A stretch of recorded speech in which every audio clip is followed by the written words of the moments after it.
Okay, Louise, thank you for being here in Musica&Mezcal or Musica&Mezcal. Well, cheers, first of all. Cheers. Cowgirl that sing. Yeah. She brought the Texas back up here with her, baby. Yeah. And I will serve you a little mezcal for you. Which one do we have here today? This one is a gift from Mexico. Wow.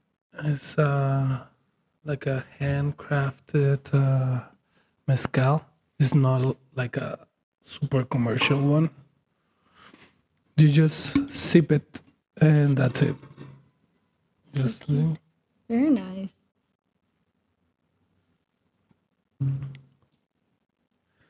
Cool, that's actually very nice. Well, Sofia is your real name, but your stage name is Louise. See, it is. Cool. And you will tell me about the story about how it became Louise and not Sofia. Well, I'm a fan of the stage name, so you have like something to nest your personality under whenever you create an act or an art. Okay. I came from a circus background, and my circus name was Geez Louise because when I was a child, I was raised going to church. And anytime I would say, Geez Louise, people would be like, don't take, or wait, I did that backwards. Every time I'd say, oh my God, they'd say, don't take the Lord's name in vain. And so then when somebody would say, oh, geez, Louise, I was like, well, don't take my name in vain because I was a little smart ass. Yeah. And so then that became my circus name. And then years down the line, people started sending me messages and they were like, well, you know, there's this very famous Geez Louise out there. She's actually #1 burlesque performer in the world right now. But she spells her name really interesting. A way that I could not find it when I was Googling the name to see if there was any other people for branding sake. And so I finally had to forfeit the name because I kept getting harassed by the women of the burlesque scene for cheating my name. Yeah.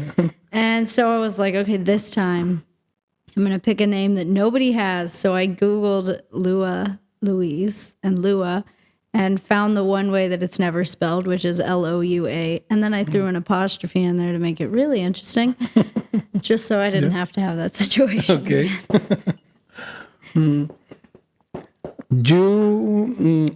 You born in Colorado, and then Colorado Springs. Yeah. And then you moved to Texas. But you grow up in Texas, or how many years you spent in Colorado? I moved to Texas when I was about 9. So young. And then I was there, and then I moved. I guess I moved back to Colorado when I was 17. I lived in Boulder for like 6 months. I don't even think I made it a full 6 months. I made it 3 to 4 months into my lease, but I didn't realize I moved right off campus from the college there. Okay. And it was like party. The neighbors across the street from us would set their couch on fire and throw it off the balcony, and there were always cops around, and I didn't really like it. So came back to Texas. Didn't really live anywhere else. Traveled through India for like 6 months in 2018, and then moved here in 2021, February. Yeah, 2 years and less than a month. Just crazy. Yeah. Vancouver, right? I know. We're going to know each other for almost 2 years soon. Yeah, I think in this summer. Yeah, July, I think. Yeah. Happens quick. Yeah, super fast. And you start your approach to the music in Texas, I suppose. Yeah, I started playing ukulele and singing when I was about 11. My family, like on my mom's side, one of my cousins had a studio, and he went to Berkeley and he did the music production route for a long time, and he opened a studio. And so when I was like 11, 12, he let me come record a little EP in there.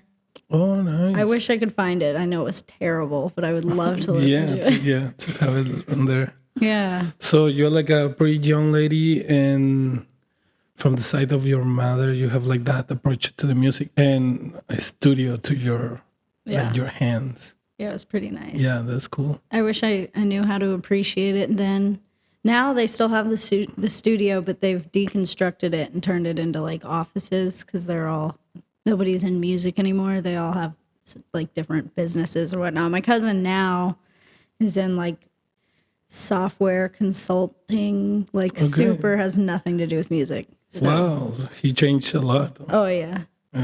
Oh yeah, he did. He's doing really well. I guess it's nice. He has 2 kids now, and he's 43, and it's nice to watch somebody change their career that late in life, because you never that late in life. 40 is not late. You never know. Yeah, right? I have no idea what I'm doing, and I'm like, I have time. And who put you the first time the ukulele in your hands?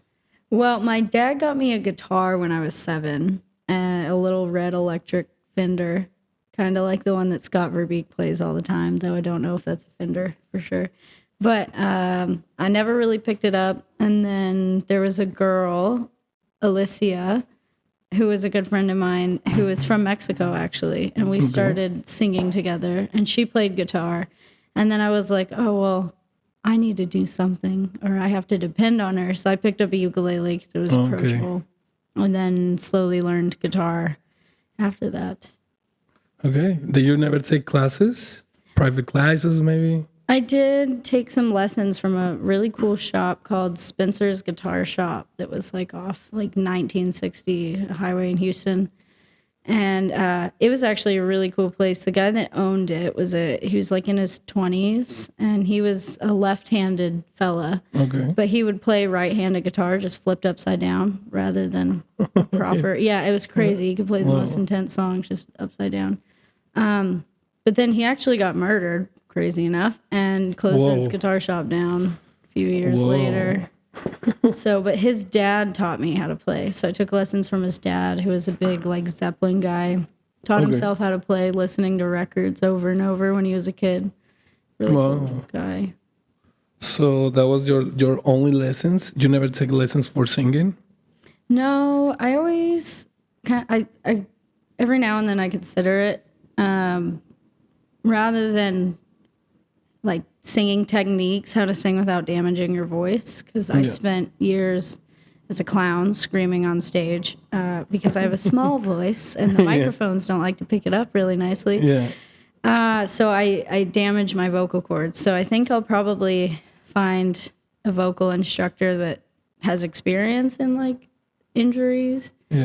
But I haven't yet. Instead, I just play less. Okay. Yeah. Damn. I know, it's terrible. And I saw some pictures of you, like being Louise with the guitar and everything, and your Instagram. Yeah, those old pictures. Yeah, so you start to after that you learn how to play the guitar and singing and everything.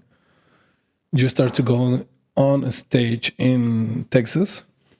I started doing open mics when I was about 13, 14 in a lot of the bars downtown. Open mics is the places that you just go there, put your name on the list, and then like now they it's give your you turn. Like 15 minutes to go. Okay. Go do whatever you want. Okay. But it was really cool. I got to meet a lot of older, at the time, they were in like their 20s, people in the Houston music scene who introduced me to other people. And there was like this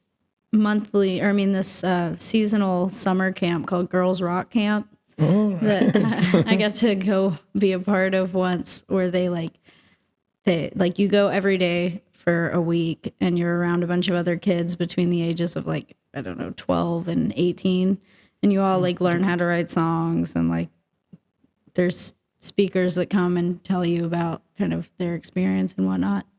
So I'm very grateful that my mother took her 13, 14-year-old daughter into bars downtown and didn't ask too many questions when I that's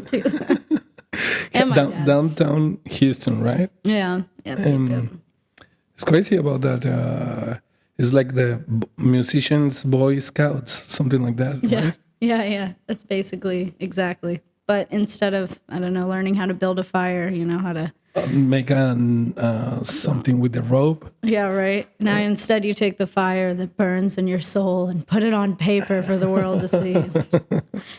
But that's a cool activity for kids. Yeah. Like, it's amazing. Yeah, it's really cool. It reminds me of kind of the thing that Lorena did with the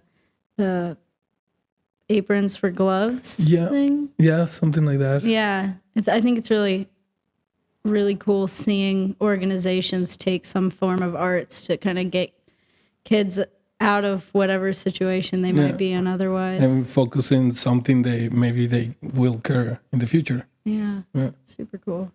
And you go to that camp, and then after that you start to go downtown Houston, a super massive city. Yeah.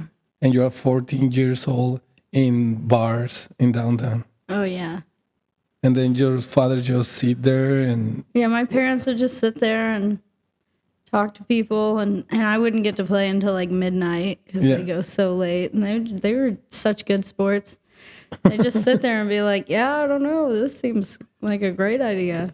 Turns out it was, but I don't know. I feel like they can drink and sit there and listen to music. Hang out with their friends and whatnot.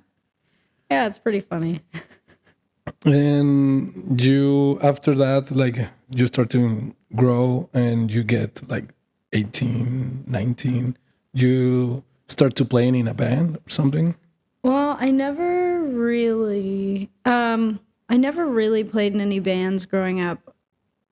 I played with a lot of different musicians, and we would like work on songs every now and then, and I'd maybe do a show with them here or there, but I've never really had like a band that was my band. And right before I was leaving Houston in 2020, or actually right before COVID happened, January 2020, my favorite Houston band asked me to join them, which I thought was the coolest thing ever. I was so excited. We had like 6 shows planned, and then COVID happened. Every single one got canceled. Never got to play a show with them. They're called Texture Yellow. Texture Yellow? Texture Yellow. Okay. And I recorded an album with them. They're still working on it now. And hopefully one day it'll be out and there'll be proof that I got to do something with them because they were really cool. Damn, band. so they invite you in January, and March is when the COVID hits. Yep.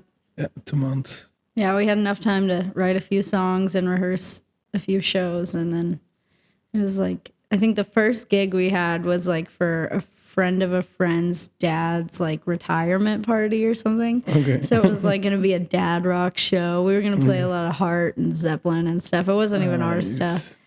And then the day before it got canceled, we were like, Damn it. Oh, that was fun while that lasted. But this album that you say that you recorded with them is original music, right? Yep. All original. Super cool, kind of, I'm so bad at describing genres. Sort of indie, R&B kind of leaning. But I met that band and got to know them because a guy that I had started playing music with when I was a freshman in high school, we met just kind of by chance. Honestly, I probably just thought he was really cute. So I started talking to him, and he's this phenomenal guitarist. He plays in a metal band now. They just put out their first album. It's doing really well. They're called The Posers, if you're into... The Posers? The Posers with a Z. Okay. And it's like, I don't know, thrash metal or something. It's great gym music. Okay. But we started playing together. He does phenomenal, like, finger-style guitar, as well as everything else. I mean, he's just incredible. And so I became really good friends with him and, like, kind of got accepted into his friend group. And he was a senior in high school, and I was a freshman, and they accepted me in and taught me how to play. And the little one. We did house party shows together all the time, and we wrote songs. And he was the guitarist for Texture Yellow for a couple years. And so he was always trying to get me to link up with the singer of that group because she has this really like raspy, gritty voice. And I like, typically have Josh voice? Yeah, kind of like Josh, but like Josh, like sound like you can tell he has like this gorgeous he has a raspy voice because he wears it out, but he has like this gorgeous voice. She has a really unique, like gritty voice. So in a way, like Josh, I'll show you some of her stuff later. Yeah. But yeah, she's super cool. And so he was always trying to get us to do something together because I have a very smooth voice in a lot of ways, and she has a very like rough voice. And he was like, it'd be so cool if you did something. And then she wanted to step away from singing and focus on guitar, and that's why they brought me in. Okay. Yeah. Cool. And now she's singing again, which is awesome. Okay. She moved to Pennsylvania for a little while and then just moved back to Texas. And now they're like re-recording some of the songs and finishing them and whatnot. And maybe that album we can listen in like this year, maybe? I would love that, but we've been saying that for 2 years. Wow. I re-recorded that in 2021, so we're still waiting. Because, you know, you're musicians. going back to Texas for maybe record a song or something? Well, I think I tracked all the main vocals that I was going to do. I didn't have time to do any harmonies. I think if we get to that point where they want me to do that, they can send me stuff and I could get it done here. Yeah. I would love to go back to town and play a show with them because we've only gotten to do like a couple. Yeah. So, yeah, I don't know. We'll see. I'm also, cool. I feel like I have gone back to Texas so many times since I've moved here that I don't get to do other things. And like, I love Texas. I miss it, but it costs a lot to go back and forth. Yeah. It's crazy. And that time when you're like, or before you get it, like in this band, do you have your like project like soloist? Yeah. I do a lot of, I primarily work as a solo kind of artist. I have so many songs. I've half recorded all of them, and then I get bored with them or frustrated, and they never get finished. So maybe one day I'll put something out, but... So you have your original music, but never uploaded somewhere? We're going to listen to you? Yeah, right? I know. There's videos of like other interviews, things like this that I've done and played. Okay. And then there's SoundCloud. That's very old school, but nothing since high school. And I really don't like recording. I feel like it's like taking a magnifying glass and just looking at everything you've ever done or you've ever worked on, and just like looking at it in detail and analyzing it and breaking it apart and then redoing it and trying to figure out how to compliment it, and it terrifies me. I'm not good at it. And when you like writing your songs and recorded that songs that you feel that it is, how you say it, they are not perfect. That's the reason you just get frustrated. You put another instruments in your music, or you just is guitar and your voice? Well, I would like to. The project that, like the songs that I have, I think I just want to get them out. I'm very much inspired by artists like Laura Marling or Adrienne Linker. You probably never heard of either of them. No. If you've ever heard of the band Big Thief, Adrienne Linker is the singer of that band. But Big Thief? Big Thief. I'll play you one of their songs and you know who they are later. Okay. They're like a folk band. I don't know how much you listen to folk, but I think just like more Friend and the Sons and some and guys like that. Laura Marling, actually the first girl I mentioned, she has a few songs with the Mumford & Sons band on it because she was dating the head guy of it back in the day, and so they put out, I think they wrote a couple songs together and they did some live shows and live recordings, and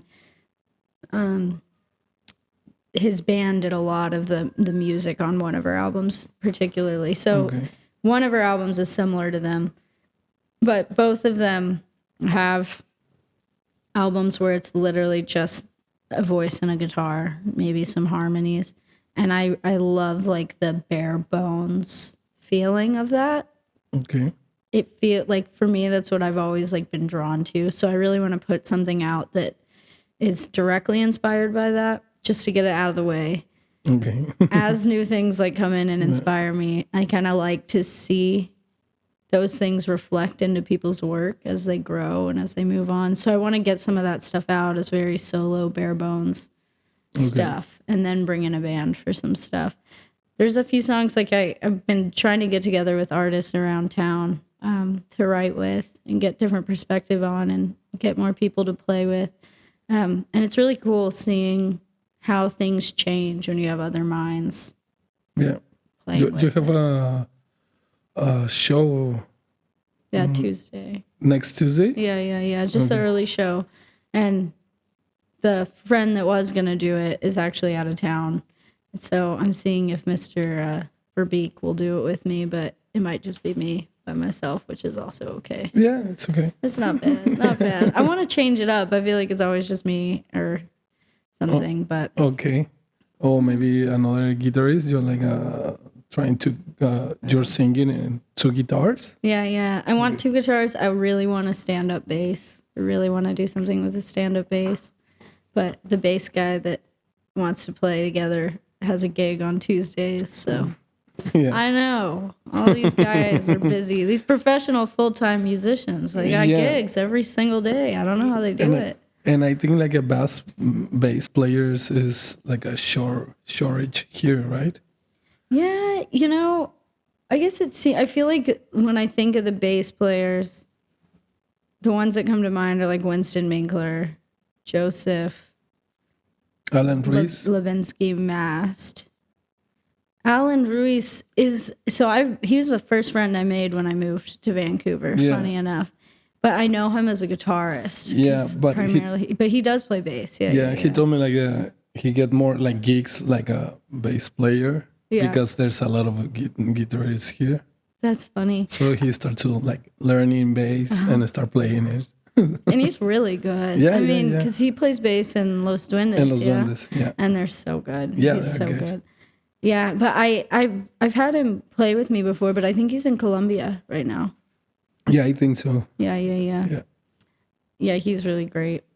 I think I probably have a very different perspective, and I think you too. We have a very different perspective of the music scene since we work in like one of the rocks, Yeah. So like I see so many people. Yeah.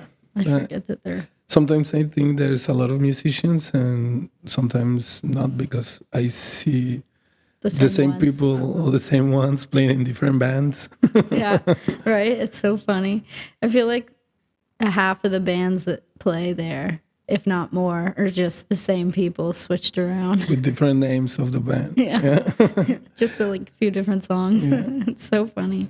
Lua, and what's next for you? Like you have this day to play next Tuesday, but not right now. You have plans for recording your own songs. You are working on it. You want to, I don't know, record an EP, maybe an album?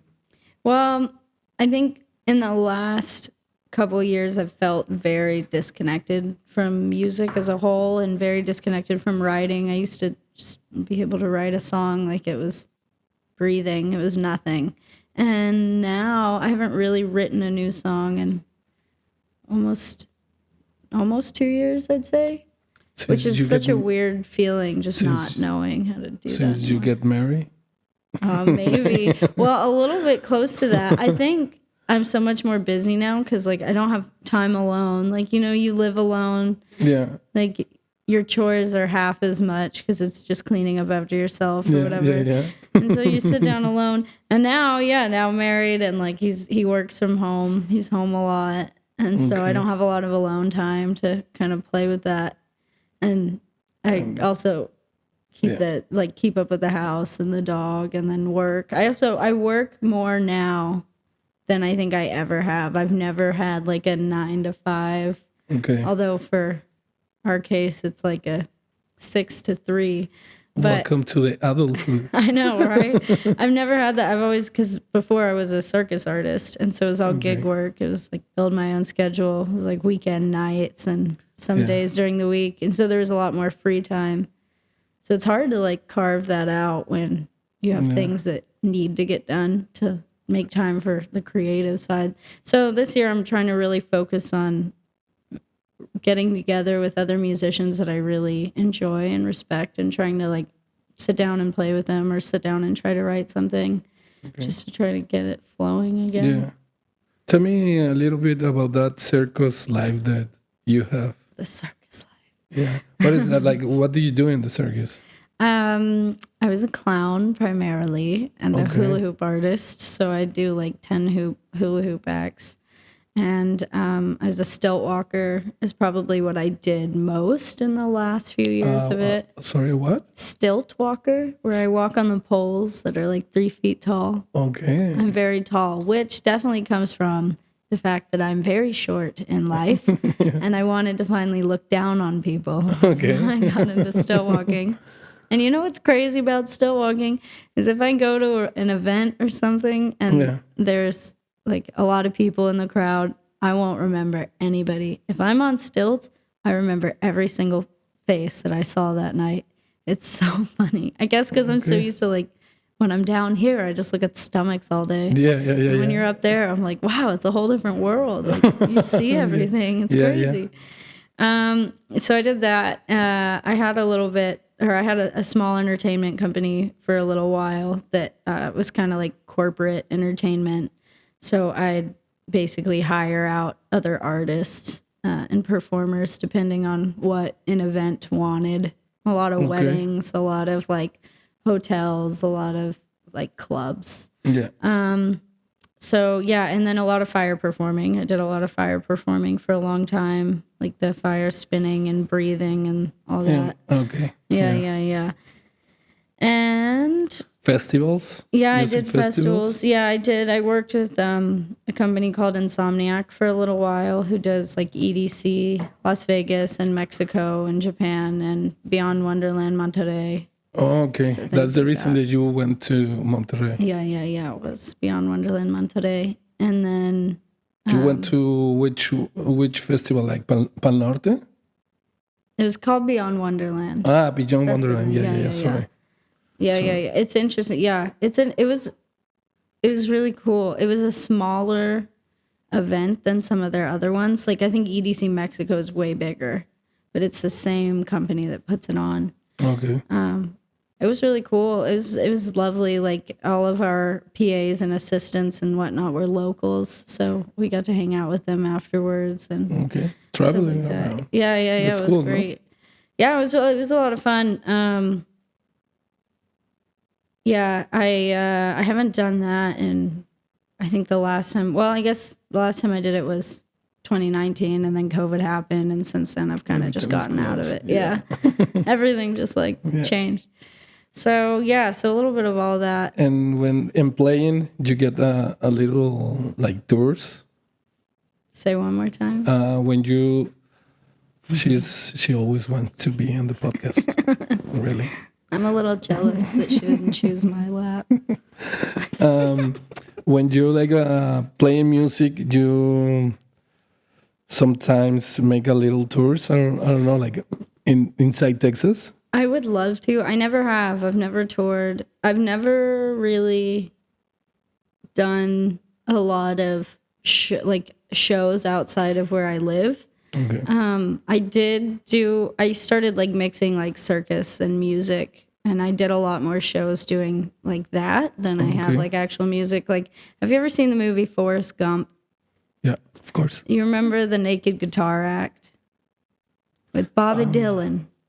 Then Forrest comes in and sees her, and the guy like throws the drink on her foot because she kicked him. It's a long time I don't see Forrest Gump. Well, I started doing that act, so I do like the naked guitar act at like burlesque shows and circus shows. Okay. So that was great because you get paid what you would get paid to do an hour set for one song because you make it an act. Yeah. But I've never like outside of that, I've never really played shows, places that I don't live. I would love to set up a tour. I don't think I really know how. I need to ask around because I would love to do it. But I would like a band to do something like that. I would really like a group to go around with. I don't want to put pressure, but how about like put your name and playing in these festivals in this summer? That now is not COVID, no restrictions. Everything will be open. Yeah, like, because Vancouver has a lot of those. Yeah. And I think those travel around. Like, they have the jazz festival I saw people at. I think what gets in my way is that I don't have any released recorded music online. So I get my own way. Yeah. I'm like, I'm a little scared to try to go for it. I always get stuck about, like, should I record and get stuff out before I do that so I have something to show for it, or should I just, like, old-fashioned just go out and do it and see what happens? But instead, I do nothing, and that's a lot less work. Well, you have your next week show, so we will see you on Tuesday. Yeah, see you Tuesday. Yeah. Are you going to be there? Are you working, or are you just going to be there? I'm free that day, so I can go see the show and hang out. Have some Negronis there. Yeah, get your Negronis. Are you a Negroni? What is it, Spagliato? No, that's Lorena. Music classic one. Classic. Yeah. Why am I not surprised? Okay, can I ask you a question? Yeah. How did you get inspired to do this, what you're doing now? What's your background? My background is I study films and photograph. But in Mexico, I work in several years doing that and then stop and working to make money in food industry. And then COVID happens and everything. I used to have the bar also, the little Guild and Co., but just music in the weekends. I have that for 2.5 years, and then COVID hits and everything is done. And then I realized that I don't have savings, and I have debts and no savings. And I said, like, okay, I'm done with Mexico, and I move out. And this one is part of the meeting new musicians, new people, because when I was in film industry, that was like our own company with 2 friends. We used to film like concerts or music events, and we make the videos for that kind of stuff. So I said, like, okay, I have to meet some new people and new musicians. What is the way to meet some new people? And also, I used to have another podcast, so I decided to make a new one, but just music, but drinking something good. And here we are. And here we are. Yeah. Oh, what's your favorite mezcal that you've had? I used to drink a lot of 400 conejos, or that I can get it here, and another one that is called Amores Mezcal. Ooh. It's like lovers. Nice. Yeah. Very nice. This is very smooth. I'm not typically a mezcal girl, but I'm not a tequila guy. It's the flavor. The flavor, I don't like it. And mezcal, I prefer the mezcal. That's awesome. My mom's a tequila girl. She can put it back, and I cannot. Get you drunk really fast. Yeah. Yeah, and it tastes like gasoline too. Yeah, exactly. Lua, social media that you want to say here, see if somebody wants to hear your songs, and maybe we can tell more people in your social media that got to Guild and see your show. Well, I have Instagram at Louise, LOUALOUISE, and I'm on Facebook as well, Louise, LOU''A''LOUISE. I don't post too often. I post stories a lot. I don't post on my feed a lot. Okay. I used to be very social media, like my feed has to be perfect, yeah. Like, and then my Instagram got hacked, and Instagram, I tried to get it back, and I would do like this, sending them the picture of me and like the video, but all of my stuff was in stage makeup, so they didn't believe me, and I never got it back. And I was like, why am I worrying this much if it could just get taken? So never mind. So Instagram, Facebook. If you search my name on YouTube, I'm sure you can find some videos. Yeah. Okay. very boring. Very. I'm not in with the times. I'm very behind. Okay, well, like an old lady, an old soul in a young body. She's an old lady. Or a crotchety old man, depending. They will see you here in this YouTube channel, your live session. So they can listen to you. We're going to do a live session. Right? I'm excited. Okay. Thanks for having me. Oh, thanks for being here and having a nice chat. Nice chat. Okay. See you.